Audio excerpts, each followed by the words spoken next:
Welcome to Shri Rajiv Gandhi IAS academy. Friends, இந்த வீடியோவில் November 16ஆம் தேதிக்கான கரண்ட் அஃபேர்ஸ் எல்லாமே பார்க்க போகிறோம். சரி, வாங்க பார்க்கலாம். ஃப்ரெண்ட்ஸ், இந்த வீடியோடைய நோட்ஸ் எல்லாமே கீழே பிடிஎஃப் டிஸ்கிரிப்ஷன் கொடுத்துருக்கோம். அது எல்லாமே கிளிக் பண்ணி டவுன்லோட் பண்ணிச்சிங்க. அப்புறம் நம்ம டெலிகிராம் குரூப் டெய்லியுமே கீழே டிஸ்கிரிப்ஷன் கொடுத்துருக்கோம். அதுலேயுமே கிளிக் பண்ணி ஜாயின் பண்ணிங்க. நம்மளுடைய டெலிகிராம் குரூப்பில் டெய்லியுமே கரண்ட் அஃபேர்ஸ் குவிசஸ் கண்டுபிட்டு வரும். நீங்களுமே ஜாயின் பண்ணி அட்டன் பண்ணிக்கலாம். ஓகே, சரி வாங்க பார்க்கலாம். ஃபஸ்ட்டு, ஊட்டச்சத்தை உறுதி செய் திட்டத்தின் 2வது கட்டம் எங்கு தொடங்கப்பட்டது? இதற்கான ஆன்சர் வாரணவாசி. இப்போ பார்த்தீங்க அப்படின்னா, ஊட்டச்சத்தை உறுதி செய் இந்த திட்டத்துடைய 2வது கட்டத்தை தொடங்கி வச்சுருக்காங்க. அரியலூர் மாவட்டத்தில் வாரணவாசி அப்படிங்கிற பகுதியில் இருக்கிற ஊராட்சி அங்கன்வாடி மையத்தில் தான் இதை திறந்து வச்சுருக்காங்க. நம்ம நேத்திக்குள்ள கரண்ட் அஃபேர்ஸ் வீடியோவில் நான் தவறுதலாக வாரணாசி அப்படின்னு சொல்லியிருப்பேன். கரெக்டானது அப்படிங்கிறது வாரணவாசி அப்படிங்கிறது தான். ஓகேவா? இந்த திட்டத்துடைய மதிப்பு ரூபாய் 22 கோடி. இதில் தாய்மார்கள், அப்புறம் குழந்தைகள், இவங்களுக்கெல்லாம் ஊட்டச்சத்து வழங்குற ஒரு திட்டம் தான் இந்த ஒரு திட்டம். இதோடைய அடிப்படையில் ஊட்டச்சத்து பெட்டகங்கள் இதெல்லாமே வழங்குவாங்க. ஏற்கனவே ஊட்டச்சத்தை உறுதி செய் திட்டம் இதோடைய முதல் கட்டம் 2022ஆம் ஆண்டு மே 21ஆம் தேதி தொடங்கியிருந்தாங்க. இது எங்கே தொடங்கியிருந்தாங்க அப்படின்னா, நீலகிரி மாவட்டத்தில் தொட்டபெட்டா ஊராட்சி முத்தோரை குழந்தைகள் மையத்தில் தான் தொடங்கியிருந்தாங்க. அடுத்தது, 2வது யுனெஸ்கோ ஐஓசி உலகளாவிய சுனாமி கருத்தரங்கம் தற்போது எங்கு நடைபெற்றது? இதற்கான ஆன்சர் இந்தோனேஷியா. இப்போ பார்த்தீங்கன்னா, யுனெஸ்கோ அப்படின்னா United nation educational scientific and cultural organisation அப்படிங்கிறது. இது கீழே ஐஓசி அப்படிங்கிற ஒரு அமைப்பு இருக்குது. அதாவது இன்டர் கவர்மெண்டல் ஓஷனோகிராஃபிக் கமிஷன் அப்படிங்கிற அமைப்பு. இந்த அமைப்புடைய சிம்போசியம் 2வது சிம்போசியம் இப்போ இந்தோனேஷியாவில் நடைபெற்றது. இதில் பார்த்தீங்கன்னா, நம்ம ஒடிசா மாநிலம் இருக்குல்ல, அங்கே இருக்கிற 24 கடலோர கிராமங்களுக்கு யுனெஸ்கோ சுனாமி தயார் நிலை அங்கீகாரம் வழங்கியிருக்காங்க. இதோடைய அர்த்தம் என்ன அப்படின்னா, இங்கெல்லாம் சுனாமி வர்றதுக்கான வாய்ப்புகள் ரொம்ப அதிகம். அதனால் அங்கே இருக்கிற மக்கள் ரொம்ப தயாராக இருக்கணும், அதுக்கான பயிற்சிகள் அவங்களுக்கு கொடுக்கணும் அப்படிங்கிறது அர்த்தம். இதற்கு யுனெஸ்கோ அமைப்பும் கொஞ்சம் நிதி வழங்குவாங்க. ஓகே, இப்போது இந்த அங்கீகாரம் சுனாமி பாதிப்புகளை எதிர்கொள்கிறதுக்கு, அப்புறம் தயார் நிலையை மேம்படுத்துறதுக்கு, மக்களுக்கு பயிற்சி அளிக்கிறதுக்காக எல்லாம் இந்த அங்கீகாரம் உபயோகப்படும். இப்போது சுனாமி வந்துச்சு அப்படின்னா என்னென்ன பண்ணணும், அதே மாதிரி சுனாமி வர்றதுக்கு முன்னாடி நம்ம என்ன பண்ணணும், என்னென்ன வாங்கி வச்சுக்கணும், சுனாமி வரும்போது நம்ம எங்கே போய் தங்கணும், இந்த மாதிரிப்பட்ட விஷயங்கள் எல்லாமே மக்களுக்கு நம்ம தெரிவிச்சிட்டோம் அப்படின்னா அந்த மக்கள் ரொம்ப விழிப்பாக இருப்பாங்க. அவங்களுக்கு சுனாமி வந்தாலும் பெரிய அளவில் பாதிப்பு இருக்காது. சுனாமி வரும் போகும், அந்த மாதிரி அது சாதாரண விஷயமா கடந்து போயிடுவாங்க. யுனெஸ்கோ அமைப்பிற்கு ஒரு இலக்கு இருக்குது. என்ன அப்படின்னா, உலகத்தில் இருக்கிற எல்லா நாடுகளுமே 100% சுனாமிக்கு தயாராக இருக்கணும், தயார் நிலையாக இருக்கணும் அப்படிங்கிறதுக்கான இலக்கு தான் இது. 2030ஆம் ஆண்டுக்குள்ளாடி இந்த மாதிரி தயாராக இருக்கணும் அப்படின்ற மாதிரி யுனெஸ்கோவுக்கு ஒரு இலக்கு இருக்குது.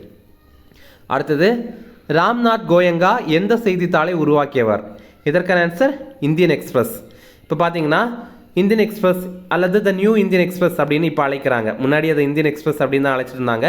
இப்போ த நியூ இந்தியன் எக்ஸ்பிரஸ் அப்படின்னு அழைக்கிறாங்க. ஓகேவா? அது உருவாகிறதுக்கு ரொம்ப முக்கியமான காரணமாக இருந்தவர் ராம்நாத் கோயங்கா அப்படிங்கிறவர். 1932ஆம் ஆண்டு இதை உருவாக்கியிருந்தார். இப்போ இந்த இந்தியன் எக்ஸ்பிரஸ் இருக்குல்ல, அது கீழே தான் இந்த தினமணி எல்லாமே வருது. ஓகே, இப்போது ராம்நாத் கோயங்கா சாகித்ய சம்மான் விருதுகள் அப்படிங்கிறது சிறந்த எழுத்தாளர்களுக்கு வழங்குறாங்க. இதில் நான் ஃபிக்ஷன், அதாவது புனைவுக்கான பிரிவில் இந்த ஆண்டிற்கான விருது ஹவு பிரைம் மினிஸ்டர்ஸ் டிசைட் அப்படிங்கிற புத்தகத்திற்காக வழங்கியிருக்காங்க. இதை நீர்ஜா சௌத்ரி அப்படிங்கிறவங்க எழுதியிருக்காங்க. நீரஜா சௌத்ரி அப்படிங்கிறவங்க. அதே மாதிரி புனைவுக்கான பிரிவில் த சென்ட் ஆஃப் ஃபாலன் ஸ்டார்ஸ் அப்படிங்கிற புத்தகம், இதை ஐஸ்வர்யா ஜா அப்படிங்கிறவங்க எழுதியிருக்காங்க. ஓகே, இதே மாதிரி இலக்கியத்திற்கான வாழ்நாள் சாதனையாளர் விருது இது ரஸ்கின் பாண்ட் அப்படிங்கிற எழுத்தாளருக்கு வழங்கியிருக்காங்க. ஓகே, அடுத்தது ஃப்ரெண்ட்ஸ், நம்ம ராஜீவ் காந்தி ஐஏஎஸ் அகாடமி அப்புறம் கீஸ்டோன் ஐஏஎஸ் அகாடமி இணைந்து யூபிஎஸ்சி எக்ஸாமுக்கான என்விரான்மெண்ட் மற்றும் கரண்ட் அஃபேர்ஸ்க்கான மாடியூல் நம்ம வெளியிடுறோம். இதில் பார்த்தீங்கன்னா, நீங்கள் யூபிஎஸ்சி எக்ஸாம் ப்ரிப்பேர் பண்ணுறீங்க அப்படின்னா உங்களுக்கு என்விரான்மெண்ட் அப்புறம் கரண்ட் அஃபேர்ஸ் இந்த இரண்டுக்குமே இது உங்களுக்கு கண்டிப்பாக பயனுள்ளதாக இருக்கும். இதில் பீரியாடிக்கல் டெஸ்ட் இருக்கும். அதுக்கப்புறம் நோட்ஸ் எல்லாமே ரொம்ப சுருக்கமாக இருக்கும். ஆன்லைன்லேயும் அவைலபிளாக இருக்குது, அதே மாதிரி ஆஃப்லைன்லேயும் அவைலபிளாக இருக்குது. நீங்கள் நேரடியாக படிக்கணும் அப்படின்னா நம்ம இன்ஸ்டியூட்டுடைய சென்னை அண்ணா நகர் பிரான்ச்சில் படிக்கலாம். நீங்கள் இதில் ஜாயின் பண்ணணும், இது நீங்கள் வாங்கணும் அப்படின்னா ஸ்க்ரீனில் தெரியுற இந்த நம்பருக்கு கால் பண்ணி பேசிக்கலாம். அதே மாதிரி நீங்கள் சென்னையில் அண்ணா நகரில் இருக்கிறீங்க அப்படின்னா நம்முடைய ஸ்டடி ஹால் வசதி பயன்படுத்திக்கலாம். இங்கே ஏசி வசதி இருக்குது, ஒய்ஃபை வசதி இருக்குது, அதே மாதிரி லைப்ரரி வசதி கூட இருக்குது. அடுத்தது, ஆப்ரேஷன் கவச் எந்த இடத்தில் மேற்கொள்ளப்பட்டது? இதற்கான ஆன்சர் டெல்லி. இப்போ டெல்லியில் ஆப்ரேஷன் கவச் அப்படிங்கிற ஒரு பயிற்சியை நடத்தியிருக்காங்க. இது 6.0, அதாவது ஒவ்வொரு டைம்லேயும் சில மாதங்களுக்கு ஒரு முறை இந்த மாதிரி ஆப்ரேஷன் கவச் அப்படிங்கிற பேரில் நடத்திட்டே இருக்காங்க. இப்போ 6வது முறையாக நடத்துகிறாங்க. இது என்ன அப்படின்னா, டில்லி காவல்துறையினர் இருக்காங்கல்ல, இவங்க 24 மணி நேரம் இந்த ஆப்ரேஷன் கவச் அப்படிங்கிறத பண்ணாங்க.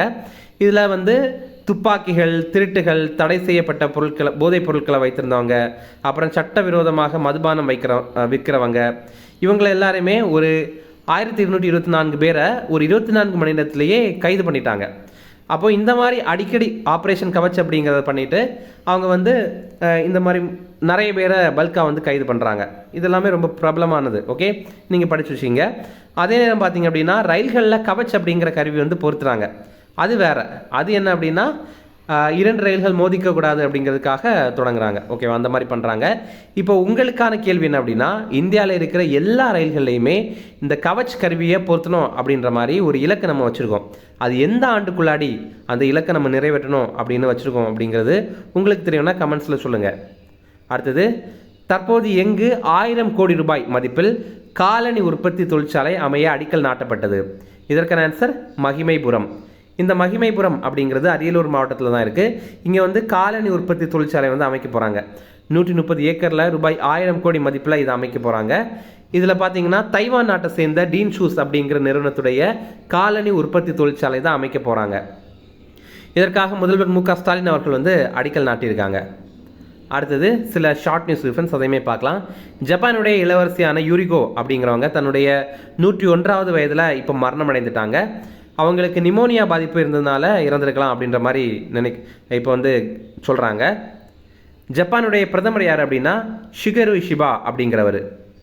அடுத்தது மூடி அப்படிங்கிற ஒரு அமைப்பு, மூடிஸ் அப்படிங்கிற அமைப்பு, இவங்க இந்தியாவுடைய பொருளாதார வளர்ச்சி எவ்வளோவா இருக்கும் அப்படின்ற மாதிரி கணிக்கிறாங்க.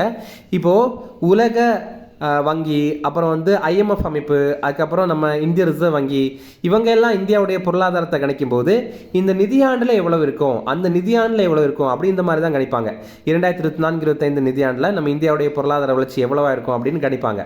ஆனால் இந்த மூடிஸ் அப்படிங்கிற அமைப்பு, அப்புறம் ஐநா சபை இருக்குல்ல, இவங்க 2 பேரும் கணிக்கும் போது இந்த ஆண்டுக்கு எவ்வளவு இருக்கும் அப்படின்னு கணிக்கிறாங்க. சரியா? அப்போ இந்த 2024வது ஆண்டு இந்தியாவுடைய GDP வளர்ச்சி 7.2% இருக்கும் அப்படின்னு மூடிஸ் அமைப்பு கணிக்கிறாங்க. அதே மாதிரி 2025வது ஆண்டு இந்தியாவுடைய GDP வளர்ச்சி 6.6% இருக்கும் அப்படின்னு கணிக்கிறாங்க. 2026வது ஆண்டில் இந்தியாவுடைய GDP வளர்ச்சி 6.5% இருக்கும் அப்படின்னு கணிக்கிறாங்க. ஓகே, நமக்கு ரொம்ப ரொம்ப முக்கியமானது உலக வங்கி, IMF, அப்புறம் ரிசர்வ் வங்கி, இவங்களுடைய கணிப்புகள் தான். இது அவ்வளோ முக்கியம் கிடையாது, நான் லைட்டாக பார்த்துங்க, சென்ட்ரல் கவர்மெண்ட் எக்ஸாமில் கேட்கலாம். அடுத்தது, இப்போ இலங்கையில் நாடாளுமன்ற தேர்தல் நடைபெற்றது. ஏற்கனவே அதிபர் தேர்தல் நடைபெற்றது. அதிபராக அனுரகுமார திசாநாயகா அப்படிங்கிறவர் தேர்வு செய்யப்பட்டார். அதுக்கப்புறம் பார்த்தீங்கன்னா அங்கே இருக்கிற நாடாளுமன்றத்தை கலைத்துட்டார் அவர். அதுக்கப்புறம் கலைத்ததுக்கப்புறம் அங்கே வந்து தேர்தல் நடைபெற்றது. இந்த தேர்தலில் இப்போது வெற்றி பெற்றுட்டாங்க. தேசிய மக்கள் சக்தி கூட்டணி அப்படிங்கிற ஒரு அமைப்பு தான், அப்படிங்கிற ஒரு கட்சி தான் வந்து வெற்றி பெற்றிருக்காங்க. அதற்கு தலைமை தாங்கிறவரும் இப்போ இலங்கையுடைய அதிபரான அனுரகுமார திசாநாயகா அப்படிங்கிறவர் தான். இலங்கைக்கான இந்திய தூதர் வந்து சந்தோஷ் ஜா அப்படிங்கிறவர். அடுத்தது இம்பார்ட்டன்ட் டேஸ், தேசிய பத்திரிகை நாள். இது வந்து நவம்பர் 16ஆம் தேதி.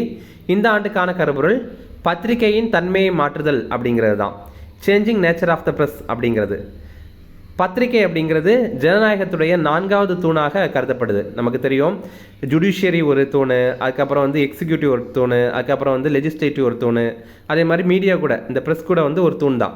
ஓகே, அடுத்தது இந்திய பத்திரிகை சபை, the press council of India அப்படிங்கிற அமைப்பு, இது வந்து தோற்றுவிக்கப்பட்ட தினம் தான் இந்த ஒரு தினம்.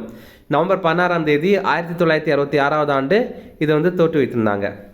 அடுத்தது சகிப்புத்தன்மைக்கான சர்வதேச தினம். இது வந்து நவம்பர் 16ஆம் தேதி. இப்போ சகிப்புத்தன்மை அப்படின்னா, ஒருத்தங்க வந்து நம்மளை ஏதாவது கிண்டல் பண்ணுறாங்க, நம்ம மதத்தை வைத்து கிண்டல் பண்ணுறாங்க அப்படின்னு வச்சுக்கிங்களேன். அப்போ வந்து நம்ம எங்கள் மதம் எவ்வளோ பெரிய மதம் தெரியுமா அப்படின்ற மாதிரிலாம் சண்டை போகக்கூடாது. அப்படி சண்டை போனோம் அப்படின்னா நம்மக்கிட்ட அமைதி இருக்காது. ஆனால் அதையும் சகிப்புத்துட்டு இருக்கணும் அப்படிங்கிறது தான் சொல்கிறாங்க. இந்த மாதிரி மதம் மட்டும் கிடையாது, பல்வேறு விதமான விஷயங்களை நம்ம இந்த உலகத்தில் வந்து சகிச்சுட்டு தான் ஆகணும். அப்போ அதற்கான ஒரு தினம் தான் இந்த ஒரு தினம். ஓகே, அப்போ தான் நம்ம எல்லாருமே ஒற்றுமையாக இருக்க முடியும். சும்மா எடுத்ததுக்கெல்லாம் கோவப்பட்டு இருக்க முடியாதுல்ல, அதுதான். இந்த ஆண்டுக்கான கருப்பொருள் உலக அளவில் மரியாதை மற்றும் புரிதலை ஊக்குவித்தல் அப்படிங்கிறது தான். அடுத்தது ரிவிஷன் பார்க்கலாம். ஊட்டச்சத்தை உறுதி செய் திட்டத்தின் 2வது கட்டம் எங்கு தொடங்கப்பட்டது? இதற்கான ஆன்சர் வாரணவாசி. அடுத்தது இரண்டாவது யுனெஸ்கோ ஐஓசி உலகளாவிய சுனாமி கருத்தரங்கம் தற்போது எங்கு நடைபெற்றது? இதற்கான ஆன்சர் இந்தோனேஷியா. அடுத்தது, ராம்நாத் கோயங்கா எந்த செய்தித்தாளை உருவாக்கியவர்? இதற்கான ஆன்சர் இந்தியன் எக்ஸ்பிரஸ். அடுத்தது, ஆபரேஷன் கவச் எந்த இடத்தில் மேற்கொள்ளப்பட்டது? இதற்கான ஆன்சர் டெல்லி. அடுத்தது, தற்போது எங்கு 1000 கோடி ரூபாய் மதிப்பில் காலணி உற்பத்தி தொழிற்சாலை அமைய அடிக்கல் நாட்டப்பட்டது? இதற்கான ஆன்சர் மகிமைபுரம். அவ்வளோதான் ஃப்ரெண்ட்ஸ், இந்த வீடியோ பிடிச்சா கண்டிப்பாக லைக் பண்ணுங்கள். நம்மளுடைய சேனலுக்கு சப்ஸ்கிரைப் பண்ணி வச்சுங்க, உங்களுடைய நண்பர்களுக்கு ஷேர் பண்ணுங்கள். கண்டிப்பாக இது அவங்களுக்கும் பயனுள்ளதாக இருக்கும். Okay, thank you. Chennai Sri Rajiv Gandhi IAS அகாடமியில UPSC, TNPSC Group 1, Group 2 மற்றும் TNPSC civil judge, APP exam உட்பட police sub inspector, field surveyor, land draftsman ஆகிய பணிகளுக்கான சிறப்பு கோச்சிங்ல ஜாயின் பண்ணுங்க. 100% பாஸ் பண்ணுங்க, அரசு அதிகாரி ஆயிடுங்க.